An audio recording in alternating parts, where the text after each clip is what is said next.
بسم اللہ الرحمن الرحیم۔ السلام علیکم۔ درباری ٹی وی یوٹیوب چینل پر آپ سب کو خوش آمدید کہتے ہیں۔ جنوری کی سرد رات تھی، سبھی لوگ اپنے گھروں میں بستر میں دبکے ہوئے تھے، لیکن ہم ڈاکٹر اپنی ذمہ داری سے مجبور تھے۔ میں شاید بخار میں تپ رہی تھی، میرے لیے مزید ہاسپٹل میں رک کر ڈیوٹی کرنا ممکن نہیں تھا، لیکن میں اس طرح اپنی ذمہ داری چھوڑ کر گھر آنے کے بارے میں سوچ نہیں سکتی تھی۔ ہم ڈاکٹروں سے ایک نہیں بلکہ کئی مریضوں کی زندگیاں جڑی ہوتی ہیں، اور کسی بھی ایمرجنسی کی صورت میں ہمیں پہلے انہیں دیکھنا پڑتا ہے، چاہے ہمیں کتنی ہی زیادہ تکلیف کیوں نہ ہو۔ میں نے بھی ڈاکٹر بنتے وقت یہ حلف اٹھایا تھا کہ میں اپنے مریضوں کی ہر حال میں دیکھ بھال کروں گی، اور آج میں وہی حلف پورا کر رہی تھی۔ رات 2 بجے کے قریب جب سردی نے مزید شدت پکڑی اور میں بخار سے تھر تھر کانپنے لگی تو میری سینئر ڈاکٹر میری حالت دیکھ کر کہنے لگی، ڈاکٹر فرحت، آپ گھر جائیں اور آرام کریں، صبح او پی ڈی میں زیادہ رش ہوگا کیونکہ پیر کا دن ہے، آپ کی طبیعت کا ٹھیک ہونا بہت ضروری ہے۔ آج ویسے بھی مریض کم ہے اور تقریباً سارے مریض سو رہے ہیں، میں یہاں کا چارج سنبھال لیتی ہوں۔ ویسے تو میری نائٹ ڈیوٹی ہوا کرتی تھی، لیکن او پی ڈی کی ڈاکٹر ارم چھٹیوں پر تھی، اس لیے مجھے رات کی ڈیوٹی کے ساتھ صبح کی او پی ڈی بھی دیکھنی پڑ رہی تھی۔ ڈاکٹر کائنات کی یقین دہانی پر میں نے اپنے مریضوں کی شیٹ ان کے حوالے کی اور ہاسپٹل کی گاڑی میں بیٹھ کر گھر پہنچ گئی۔ میں نے سوچا تھا کہ گھر جا کر سکون کا سانس لوں گی اور آرام سے سو جاؤں گی۔ دوا تو میں پہلے ہی کھا چکی تھی، بس تھوڑے سے آرام کی ضرورت تھی، کیونکہ کافی دنوں سے او پی ڈی میں رش زیادہ ہونے کی وجہ سے ہمیں آرام بھی نہیں مل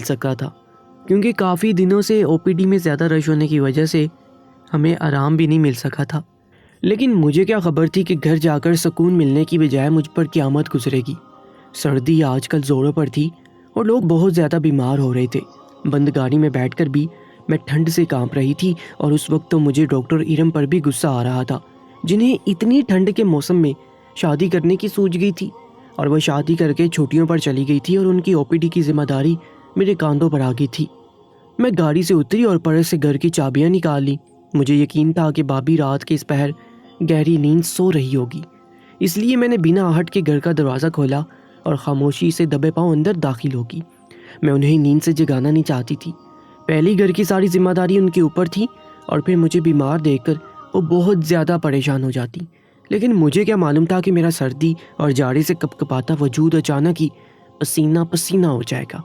میں جس بابی کی فکر میں دبے پاؤں اندر داخل ہوئی تھی، میری وہ بابی تو اندر الگ ہی انداز میں بیٹھی تھی۔ گھر کے اندر کا منظر ہی ایسا تھا کہ میرے ہوش اڑ گئے تھے۔ میری بابی لاؤنج میں موجود تھی، اور وہ اکیلی نہیں تھی بلکہ ان کے ساتھ 5 مرد موجود تھے، جنہیں دیکھ کر میری جان نکل گئی تھی، کیونکہ وہ ہٹے کٹے مرد میرے لیے بالکل انجان تھے، اور میری بابی رات کے اس پہر ان مردوں کے ساتھ۔ میرا نام فرحت ہے اور میں لاہور شہر کے ایک بڑے ہاسپٹل میں ڈاکٹر ہوں۔ مجھے ہمیشہ نائٹ شفٹ ہی ملتی تھی، کیونکہ ہمارے ہاسپٹل کی کافی ساری ڈاکٹرز کو ان کے گھروں سے نائٹ ڈیوٹی کی اجازت نہیں تھی، جبکہ میرے ساتھ ایسا کوئی مسئلہ نہیں تھا۔ میرے بھائی کہتے تھے کہ مریض تو کسی بھی وقت آ سکتا ہے، پھر کیا دن کی ڈیوٹی اور کیا رات کی، اس لیے میں نے آسانی سے نائٹ ڈیوٹی کی حامی بھر لی تھی۔ سچ کہوں تو مجھے نائٹ ڈیوٹی آسان بھی لگتی تھی، تقریباً ساری ہی مریضہ دوائیں کھا کر سو جایا کرتی تھی، اور اسی لیے رات کو کام بھی اتنا نہیں ہوتا تھا، جبکہ دن کی ڈیوٹی میں تو ایک کے بعد ایک مریض کو دیکھتے ہی رہنا پڑتا تھا، اور پھر او پی ڈی میں بھی بے تحاشا رش ہوتا تھا، اس لیے میں بہت آرام سے نائٹ ڈیوٹی کر رہی تھی، اور مجھے نائٹ ڈیوٹی کرتے ہوئے تقریباً 5 سال کا عرصہ ہونے والا تھا۔ میری منگنی میرے تایا زاد بھائی سے ہوئی تھی، اور آگے کی تعلیم حاصل کرنے کے لیے پردیس گیا ہوا تھا۔ اس کی واپسی تک مجھے اس کا انتظار کرنا تھا۔ میرے بابا کا انتقال بہت پہلے ہو چکا تھا، اور اسی وقت میرے تایا نے مجھے اپنے بیٹے احسن کے لیے مانگ لیا تھا، اور ہمارے گھر کا خرچہ بھی تایا جان ہی چلایا کرتے تھے۔ انہی کی وجہ سے آج میں ڈاکٹر تھی اور میرا بڑا بھائی خرم انجینئر۔ تایا نے ہمیں کبھی کسی چیز کی محرومی نہ ہونے دی تھی۔ میری اماں کے انتقال کو بھی اب 2 برس ہو چکے تھے، اور یہ آج سے کوئی سال پہلے کی بات تھی، جب ایک رات میرے بھائی اچانک ایک خوبصورت اور جوان لڑکی کے ساتھ گھر میں داخل ہوئے۔ میں ڈیوٹی کے لیے گھر سے نکل ہی رہی تھی، بھائی کے ساتھ اتنی حسین لڑکی کو دیکھ کر حیران رہ گئی۔ اس کی دمکتی رنگت اور چمکتی ہوئی آنکھیں بہت ہی خوبصورت تھیں، چہرہ اتنا کومل اور نازک تھا کہ کسی پری کا گمان ہوتا تھا۔ میں بہت دلچسپی سے اس لڑکی کو دیکھ رہی تھی، جو میرے لیے تو کوئی حور تھی۔ بھائی نے اسے میرے سامنے بٹھایا اور کہنے لگا، اس کا نام رکیہ ہے اور اب سے یہ تمہاری بھابھی ہے۔ بھائی کے لفظوں پر میری آنکھیں پھٹی کی پھٹی رہ گئی تھی۔ بھائی کہہ رہے تھے کہ اب یہ ہمارے گھر میں ہمارے ساتھ ہی رہے گی، تم اسے اپنی دوست بھی سمجھ سکتی ہو۔ بھائی کی بات سن کر میرے سر پر آسمان گر پڑا تھا۔ میرے اکلوتے بھائی نے جس طرح مجھے بغیر بتائے شادی کی تھی، میرے سارے ارمانوں پر پانی پھر گیا تھا۔ میں تو اپنے بھائی کی دلہن بہت دھوم دھام سے لانا چاہتی تھی، اور بھائی تو راتوں رات ہی شادی کر لی تھی۔ خیر رقیہ بھابی اتنی خوبصورت تھیں کہ میں بھائی کی پسند کی داد دیے بغیر نہ رہ سکی تھی، لیکن بھائی کو اتنی اچانک شادی کیوں کرنی پڑی تھی، یہ بات مجھے سمجھ نہیں آئی تھی۔ اگر وہ مجھے رقیہ بھابی کے بارے میں بتاتے تو میں خود ان کا رشتہ لے کر جاتی اور ہم اچھی طرح سے ان کی شادی کرتے۔ رقیہ بھابی کے سامنے مجھے یہ بات پوچھنا کچھ اچھا نہیں لگا تھا، اس لیے میں نے بھائی سے پوچھ تاچھ کا سلسلہ صبح پر چھوڑا اور خود نائٹ ڈیوٹی کے لیے نکل گئی۔ لیکن ساری رات میں یہی سوچتی رہی کہ رقیہ بھابی کون ہے اور وہ بھائی کو کہاں مل گئی، بھائی نے اس طرح اچانک سے شادی کیوں کی۔ انہی سوچوں میں صبح ہوگی، اور جب میں صبح گھر لوٹی تو دیکھا کہ بھائی باورچی خانے میں کھڑے اپنے لیے چائے بنا رہے تھے، جبکہ رقیہ بھابی مجھے کہیں نظر نہیں آئی تھی۔ یقیناً وہ اپنے کمرے میں تھی۔ میں اپنا پرس رکھ کر فوراً بھائی کے سر پر پہنچ گئی۔ وہ مجھے دیکھ کر مسکرائے اور کہنے لگے، مجھے پتہ ہے میری بہن کے پاس بہت سارے سوالات موجود ہیں، میں خود تمہیں ہر سوال کا جواب دوں گا، چلو میرے ساتھ ہم بیٹھ کر چائے پیتے ہیں۔ میں بھائی کے ساتھ ہی ڈائننگ ٹیبل پر بیٹھ گئی اور بھائی نے مجھے رقیہ بھابی کے بارے میں بتانا شروع کیا۔ رقیہ بھابی بھائی کے کسی دوست کی رشتہ دار تھی، اور بھائی اپنے دوست کے ساتھ ان کے ابا کے انتقال میں شریک ہوئے تھے۔ رقیہ بھابی کے ابا کے انتقال کے بعد وہ کل رات بالکل بے آسرا ہو گئی تھی۔ ان کے کسی بہن بھائی نے انہیں اپنے ساتھ رکھنا گوارا نہ کیا تھا۔ کرایہ نہ ادا کرنے کی وجہ سے مالک مکان نے انہیں اسی وقت گھر سے نکلنے کا حکم دیا تھا۔ رقیہ بھابی کے ابا کے علاج پر اس قدر پیسہ لگ چکا تھا کہ نوبت فاقوں تک آ گئی تھی، اس لیے بھائی نے ان سے نکاح کیا اور اپنے گھر لے آئے۔ بھائی کی بات سن کر میں حیران رہ گئی تھی کہ آج کے دور میں کیسے بہن بھائیوں کا خون اتنا سفید ہو گیا ہے کہ کسی نے اپنی بہن کو ہی اپنے ساتھ رکھنا گوارا نہ کیا اور ایک انجان مرد کے ساتھ اس کا نکاح کر کے اسے بیچ دیا۔ بھائی کہہ رہے تھے کہ انہوں نے یہ شادی صرف اللہ کی رضا کے لیے کی ہے، کیونکہ اس طرح ایک یتیم لڑکی کو سہارا مل جاتا۔ میں اپنے بھائی کے فیصلے پر خوش تھی کہ انہوں نے کسی کا بھلا کرنے کی کوشش کی تھی، اور رقیہ بھابی تو ویسے ہی بہت خوبصورت اور جوان تھی۔ ایسی بھابی تو شاید مجھے چراغ لے کر ڈھونڈنے سے بھی نہ ملتی۔ ہم دونوں بہن بھائی باتیں کر رہے تھے کہ رقیہ بھابی بھی ہمارے پاس چلی آئیں اور میرے ہاتھوں کو اپنے ہاتھوں میں تھام کر کہنے لگی کہ آج سے تم میری دوست ہو۔ ان کی یہ بات سن کر میں خوش ہو گئی، کیونکہ اکیلی بہن ہونے کی وجہ سے میں بھی کسی کے ساتھ کے لیے بہت زیادہ ترسا کرتی تھی۔ کچھ دنوں میں مجھے اندازہ ہو گیا تھا کہ رقیہ بھابی ایک بہت اچھی اور خوش اخلاق عورت ہیں، جنہوں نے آتے ہی ہمارے گھر کی ذمہ داری اپنے کندھوں پر اٹھا لی تھی۔ وہ جانتی تھی کہ میں نائٹ ڈیوٹی کر کے آتی ہوں، اسی لیے انہوں نے گھر کے سارے کام کاج خود کرنے شروع کر دیے۔ میرے منع کرنے کے باوجود بھی وہ سکون سے نہ بیٹھی تھی۔ میں اور بھائی پوری طرح مطمئن ہو گئے تھے کہ ہمارے گھر ایک بہت اچھی عورت آئی ہے، جس نے ہمارے گھر کو گھر بنا دیا ہے۔ تایا جان کو جب اس شادی کا علم ہوا تو وہ بھی بھابی سے ملنے کے لیے آئے اور بھائی کی پسند کی داد دیے بغیر نہ رہ سکے۔ اماں کا سارا خاندانی زیور بھی تایا جان کے پاس تھا۔ تایا جان نے اسے بھی بھابی کو چڑھا دیا اور تحفتاً بہت سارے پیسے بھی دیے۔ بھابی نے پورے خاندان کا ہی دل جیت لیا تھا۔ میری فون پر اکثر احسن سے بات ہوتی رہتی تھی اور وہ مجھے تنگ کرنے کے لیے کہتے کہ تمہاری رقیہ بھابی تو کوئی جادو کرنی ہے جو ہر کوئی ان کی تعریف کرتا ہے۔ احسن کی بات پر میں ہنس پڑتی تھی۔ میری بھابی ہمیشہ دوسروں کی مدد کرتی اور خوش اخلاقی سے پیش آتی۔ ہمارے گھر میں نند بھابی جیسا کوئی جھگڑا نہیں تھا۔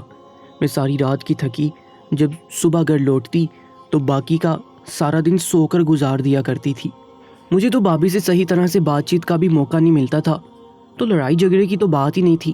بھابی کی شادی کو مہینہ ہی گزرا تھا کہ بھابی کی آسٹریلیا میں بہت اچھی نوکری لگ گئی تھی۔ دراصل بھائی نے اس نوکری کے لیے بہت پہلے سے اپلائی کیا ہوا تھا، لیکن نوکری اب پکی ہوئی تھی۔ جو بھائی کی شادی ہو چکی تھی، بھائی نے رقیہ بھابی سے مشورہ مانگا تو بھابی نے کہا کہ اگر آپ اپنا مستقبل بنانے کے لیے جانا چاہتے ہیں تو مجھے کوئی اعتراض نہیں ہے۔ جب تک فرد کی شادی نہیں ہو جاتی میں یہاں پر فرد کے ساتھ رہوں گی، اور پھر بعد میں آپ مجھے اپنے پاس بلا لیجیے گا۔ رقیہ بھابی کی سمجھداری نے مجھے اور بھائی کو بہت زیادہ متاثر کر دیا تھا۔ بھائی دوسرے ہی مہینے مجھے اور بھابی کو چھوڑ کر آسٹریلیا چلے گئے اور ہم دونوں عورتیں اکیلی رہ گئیں۔ بھائی کے جانے کے بعد بھابی نے آس پڑوس والوں سے میل جول بڑھا لیا تھا۔ بھابی مجھے خود بتاتی کہ ان کے پاس بہت ساری عورتیں آنے جانے لگی ہیں جو محلے کی ہیں، جس کو مدد کی ضرورت ہوتی ہے بھابی خود اس کی مدد کر دیتی۔ یہ سن کر مجھے خوشی ہوتی کہ بھابھی بھی بھائی کی طرح ہی ہیں۔ میرے بھائی بھی فوراً ہی دوسروں کی مدد کے لیے ہاتھ بڑھاتے تھے۔ بھائی کو گئے 2-4 دن ہی گزرے تھے کہ بھابھی میں مجھے عجیب سی تبدیلی نظر آنے لگی تھی۔ میں نائٹ ڈیوٹی گھر پہنچتی تو بھابھی جاگ رہی ہوتی اور ان کی آنکھوں میں ایسے سرخی نظر آتی جیسے وہ رات بھر سوئی نہ ہو۔ کبھی کبھی وہ لنگڑا کر چلتی ہوئی دیکھتی تو کبھی ان کے پیروں میں سوجن ہوتی۔ کبھی کبھی تو مجھے یہ دیکھ کر بھی حیرانی ہوتی تھی کہ اتنی سردی کے موسم میں بھی وہ صبح صبح نہا کر بیٹھی ہوتی۔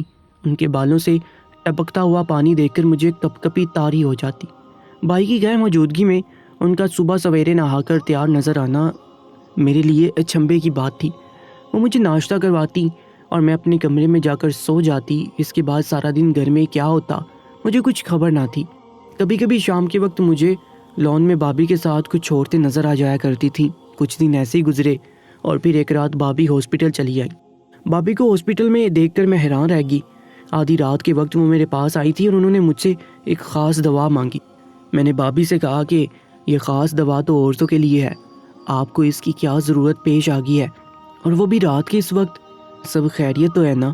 بھابھی مسکرا کر کہنے لگی کہ بھائی کے جانے کے بعد اب ان کی زندگی کا ایک ہی مقصد ہے کہ وہ دوسرے لوگوں کی مدد کرنا چاہتی ہیں، اور یہ دوا وہ کچھ ضرورت مند عورتوں کے لیے لے رہی ہیں جنہیں اس دوا کی بہت ضرورت ہے۔ میں نے بھابھی سے کہا کہ آپ مجھے ایک فون کر دیتی، میں واپس گھر آتے ہوئے دوا لے آتی۔ آپ کو رات کے وقت اکیلے آنا پڑا ہے۔ بھابھی کہنے لگی کہ وہ اکیلی کہاں آئی ہیں، ڈرائیور کے ساتھ آئی ہیں۔ بھائی نے جانے سے پہلے ایک بھروسے مند ڈرائیور کو ہمارے لیے رکھ دیا تھا۔ میں نے بھابھی کو وہ دوا دی اور بھابھی فوراً ہی واپس چلی گئی۔ میں سوچ رہی تھی کہ بھابھی کن عورتوں کی مدد کر رہی ہے جنہیں اس دوا کی ضرورت ہے، اور پھر ہر رات ہی ایسا ہونے لگا کہ بھابھی رات کے کسی بھی وقت ہاسپٹل چلی آتی اور مجھ سے وہ دوائی لے جاتی۔ میرے پوچھنے پر بس وہ اتنا ہی کہتی کہ کچھ ضرورت مند عورتوں کی مدد کرنا چاہتی ہیں اور اس کے سوا کوئی بات نہیں۔ شاید وہ انہی عورتوں کی مدد کر رہی تھی جو شام کے وقت ہمارے گھر آیا کرتی تھی۔ میں نے احسن کو بھی فون کر کے یہ بات بتائی تھی۔ احسن میری بات سن کر کہنے لگے کہ شوہر کی غیر موجودگی میں آ کر وہ اپنے آپ کو مصروف رکھنا چاہتی ہیں تو اس میں کیا برائی ہے، تم انہیں ان کا کام کرنے دو، ہر بات کو اتنا نہ سوچا کرو۔ میں بھی اپنی ڈیوٹیوں کی طرف سے اس قدر مصروف ہوگی، اور خاص کر جب سے ڈاکٹر ارم گئی تھی مجھے بھابھی پر توجہ دینے کی فرصت ہی نہیں ملی تھی۔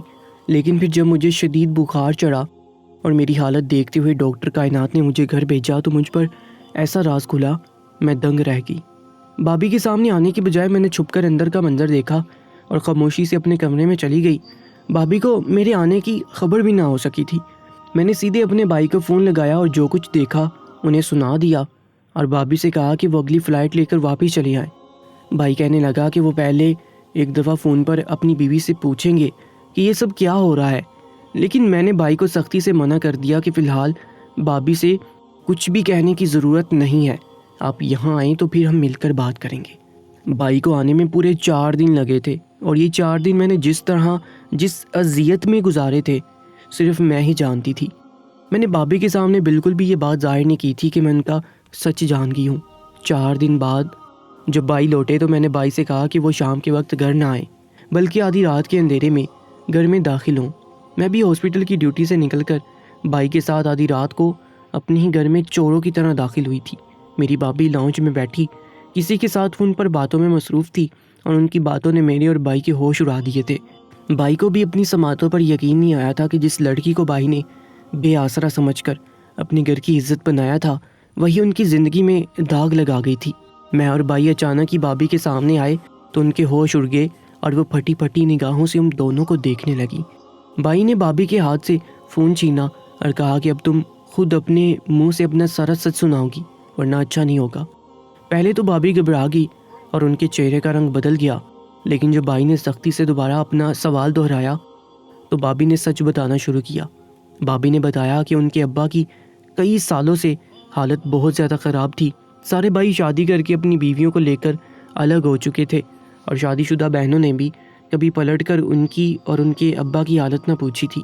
جب جمع پونجی ختم ہوگی اور حالت فاقوں پر آنے لگی تو جیسے تیسے بھابھی مانگ تانگ کر گزارا کرنے لگی، لیکن انتقال میں کچھ دن پہلے ان کے ابا کی حالت اتنی بگڑی کہ انہیں مجبوراً اپنے ابا کو ہاسپٹل لے جانا پڑا، اور چونکہ ان کے پاس علاج کے لیے پیسے نہیں تھے اس لیے ہاسپٹل والوں نے علاج کے لیے منع کر دیا۔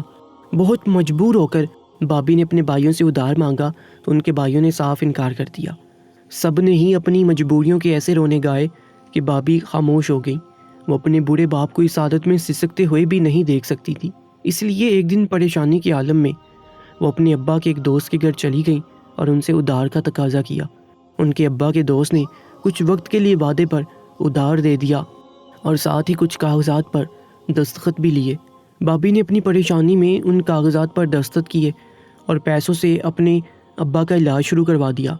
علاج کے باوجود بھی بابی کے ابا ٹھیک نہ ہو سکے اور ان کا قضائے الہی سے انتقال ہو گیا۔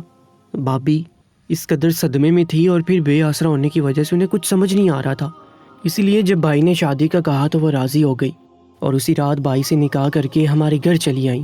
بابی کو لگا تھا کہ وہ دکھوں کے دلدل سے نکل آئی ہیں اور اب ان کی زندگی میں آسانی ہوگی، لیکن یہ بات اس وقت غلط ثابت ہوئی جب ان کے مرحوم ابا کے دوست نے انہیں فون کیا اور ملنے کے لیے بلایا۔ یہ اس وقت کی بات تھی جب بھائی آسٹریلیا جا چکے تھے۔ بابی سمجھی کہ شاید وہ پیسوں کے تقاضے کے لیے بلا رہے ہیں، اس لیے مجھے بنا بتائے ہی ایک دن وہ ان سے ملنے کے لیے چلی گئی۔ بابی نے سوچا تھا کہ وہ مزید کچھ دن کی مہلت اور مانگے گی اور پھر بھائی سے بات کر کے ان کے پیسے انہیں لوٹا دے گی، لیکن وہاں جا کر تو بابی پر آسمان گر پڑا جب ان کے مرحوم ابا کے دوست نے ان سے پیسوں کی واپسی کی بجائے بھائی سے طلاق لینے کا مطالبہ کیا۔ انہوں نے بابی کے سامنے وہ کاغذات رکھے جن پر بابی نے دستخط کیے تھے۔ دراصل وہ کاغذات نکاح نامہ تھا، انہوں نے بابی سے اس پر دستخط کروائے تھے اور اب وہ بابی کو بلیک میل کر رہے تھے کہ وہ بھائی کو چھوڑ کر ان کے ساتھ اپنی زندگی گزاریں۔ بابی نے پریشانی کے عالم میں جب کاغذات کو پڑھنا تک گوارا نہیں کیا تھا، وہ کاغذات ان کی پوری زندگی بدلنے والے تھے۔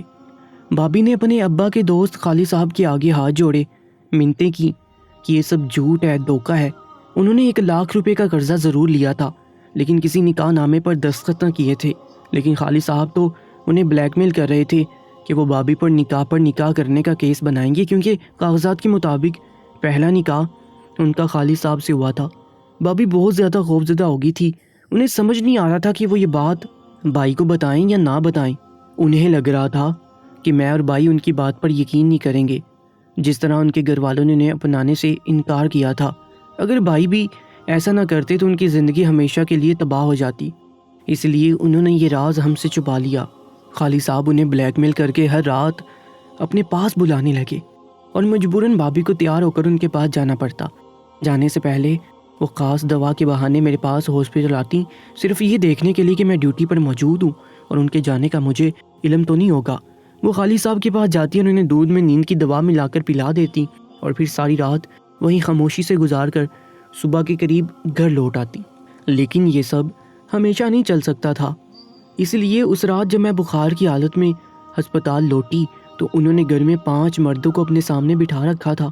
وہ 5 مرد میرے لیے بالکل انجان تھے، لیکن بابی کے لیے غیر نہیں تھے بلکہ ان کے بھائی تھے۔ بابی نے اپنے بھائیوں کو بلا کر ساری بات بتائی تھی اور کہا تھا کہ اس مسئلے کا کوئی حل نکالیں، نہیں تو میں ہمیشہ کے لیے آپ لوگوں کے سروں پر آ جاؤں گی اور پھر آپ کو ساری زندگی میرا بوجھ اٹھانا پڑے گا۔ جس وقت میں نے بابی کی باتیں سنی تھی، بابی اپنے بھائیوں سے کہہ رہی تھی کہ جب تک اپنے شوہر سے چھپ چھپ کر غیر مرد کے ساتھ رات گزاروں گی، اب میں مزید چھپ کر یہ کام نہیں کر سکتی۔ مجھے لگا تھا کہ شاید بابی کوئی گھٹیا اور غلط کام کر رہی ہیں جسے وہ بھائی سے چھپا رہی ہیں، لیکن وہ بیچاری تو خالد صاحب کی درندگی کا شکار ہو گئی تھی۔ بابی روتے ہوئے کہہ رہی تھی کہ ان کے بھائیوں نے اس رات ان سے وعدہ کیا تھا کہ جلد ہی وہ لوگ خالد صاحب کے معاملے کو ختم کر دیں گے، لیکن اب تک ایسا کچھ نہیں ہوا تھا۔ آج رات بھی وہ اسی لیے تیار تھی کیونکہ وہ خالد صاحب کے پاس جا رہی تھی۔ بابی نے روتے ہوئے بھائی کو یقین دلایا کہ انہوں نے اپنی عزت پر کوئی آنچ نہیں آنے دی، بلکہ وہ خالد صاحب کو ایسی دوائیاں کھلاتی ہیں جن سے وہ بے ہوش ہو جاتی ہیں، اور خود بھی وہ خاص دوائی کھاتی ہیں جن سے انہیں ہر وقت خاص ایام رہتے ہیں، جس کی وجہ سے نہ خالد صاحب ان کے قریب آتے ہیں اور نہ ہی وہ کسی گناہ کا شکار ہوتی ہیں۔ البتہ اس دعا کی وجہ سے بابی کو اس قدر کمزوری ہو گئی تھی کہ ان کے لیے کھڑا ہونا مشکل ہو رہا تھا۔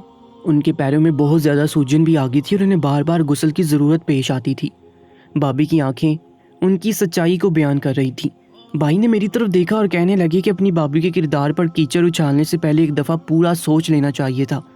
میں خود بھی بابی کے آگے شرمندہ تھی، اور پھر بھائی نے خالد صاحب کے گھر جا کر نہ جانے ان سے کیا کہا تھا کہ وہ ہمیشہ کے لیے بابی کی زندگی سے نکل گئے تھے۔ بابی غریب تھی، بے آسرا تھی، اور اسی بات کا فائدہ خالد صاحب جیسے بے غیرت شخص نے اٹھایا تھا۔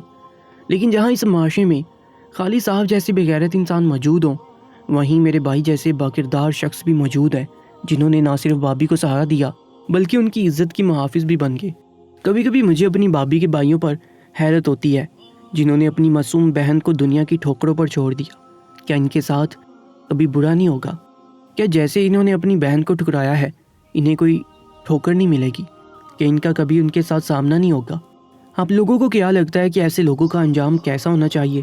کامنٹ سیکشن میں اپنی قیمتی رائے سے ہمیں ضرور آگاہ کیجیے گا، اور ایسی سمکموز واقعات اور سچی کہانیوں کے لیے ہمارے یوٹیوب چینل کو سبسکرائب کر لیجیے گا۔